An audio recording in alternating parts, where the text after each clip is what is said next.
Sir, लंबे समय से हमारे व्यूअर्स ये कह रहे थे कि आप लोग, मनीष जी, सतीश जी, आप लोग बंगाल पे कुछ नहीं करते, बंगाल पे चुप्पी लगाए बैठे हुए हैं आप लोग।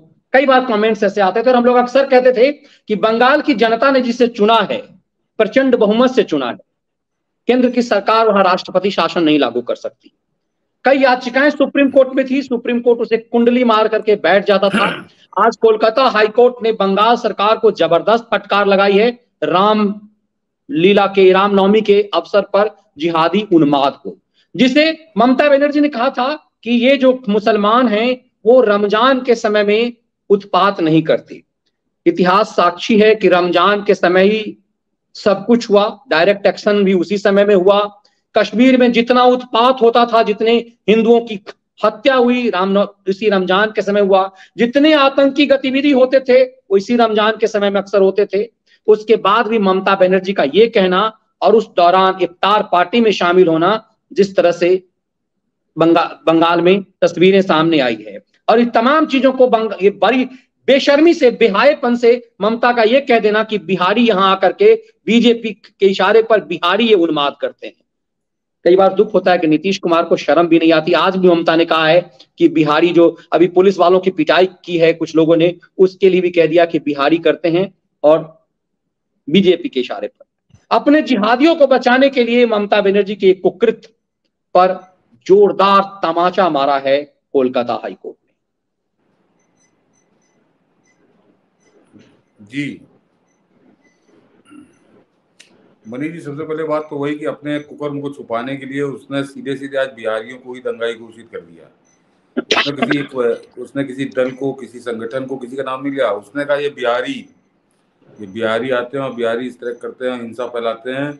ये उसने पूरा मलबा, पूरा कचरा उसने बिहार के लोगों पे उड़ेल दिया, जो लाखों की संख्या में है, लाखों का ज्यादा ही होगी।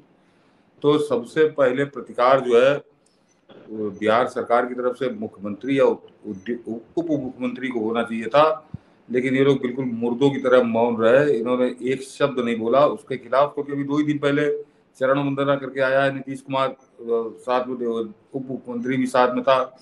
तो ये कैसे उसका विरोध कर दे? तो ये बिहार के लिए ये दूसरा सबक है 2 ही 3 दिन के अंदर, कि समझ लीजिए किस तरह से बिहार के लोगों का सौदा अपनी राजनीतिक महत्वाकांक्षा के लिए ये लोग कर रहे हैं। ये बिहार के लोग इस बात को समझे, देखिए कितने समझ में आती, कितनी नहीं। तो पहली चीज ये। और दूसरा मनीष जी, हम लोग अक्सर, बहुत से लोग बड़े उतावले हो जाते थे कि क्या कर रहे हैं केंद्र सरकार, क्या कर रही है, हस्तक्षेप क्या कर रही।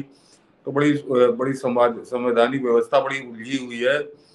मगर उसके दौरान अब आप जरा गौर करिए, अभी पिछले ही महीने मनीष जी वो अड़ुव्रत मंडल गिरफ्तार हुआ था, जो ममता का सबसे खास बाहुबली है, दबंग है, माफिया जो भी कह लीजिए।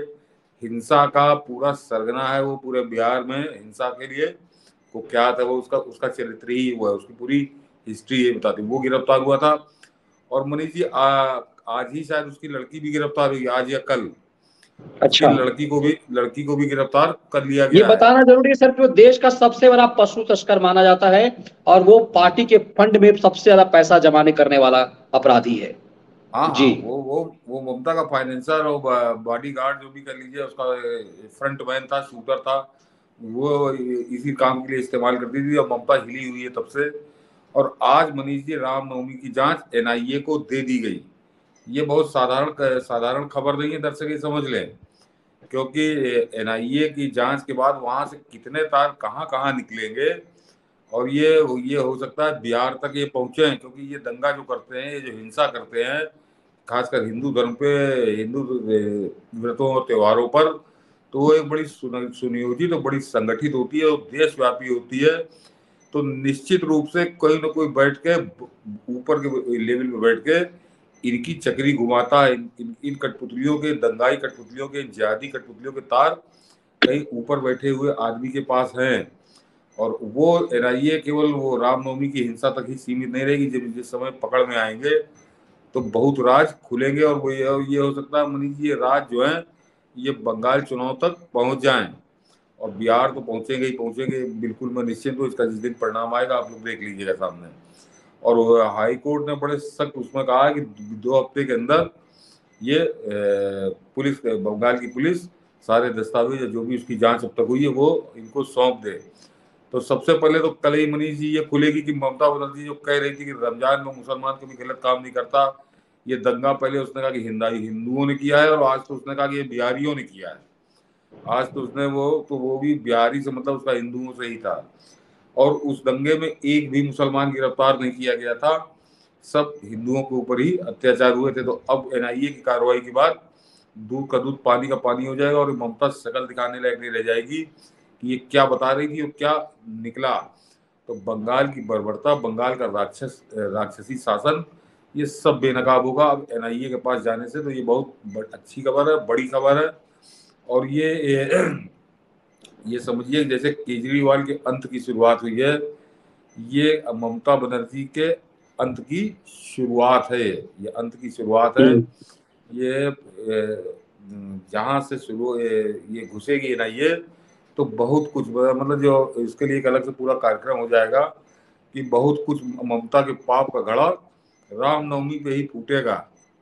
रामनवमी जो भगवान राम के खिलाफ जिस तरह से नंगाई उतार आई थी, और जो अभी मनीष जी ने गिनाया कि पुराने जाने की क्या जरूरत है मनीष जी, अभी 10 हमारे सेना के जवानों को 2 दिन पहले उनकी हत्या की गई है, उनको शहीद कर दिया आतंकवादियों ने। तो वो क्या हिंदू थे क्या? ममता से कोई पूछे कि मुसलमान गलत काम नहीं करता रमजान में, तो अभी कश्मीर में जो आतंकवादियों ने 10 जवानों पर हमला करके उनको शहीद कर दिया, वो कौन थे? वो क्या नहीं मना रहे थे? तो ये ढोंग करती, तब रमजान चल रहे थे मनीष जी, तब जो है रमजान के ही दिन थे वो।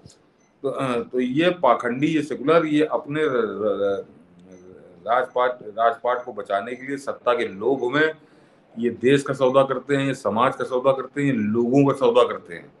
इनको किसी से कोई लेना देना है नहीं। लेकिन इनके अंत जैसे केजरीवाल की दिल्ली में शुरू हुई है, निश्चित मानिए कि एनआईए की जांच सौंपा जाना वो भी कोर्ट के द्वारा एक बहुत बड़ी घटना है। और ये बंगाल में ये शुरुआत है ममता के क्या आतंक की। सर ममता के आतंक राज जो है, जंगल राज जो कह सकते हैं आप उसको, आतंक राज कह सकते हैं ममता का, उसके अंत की शुरुआत हुई है।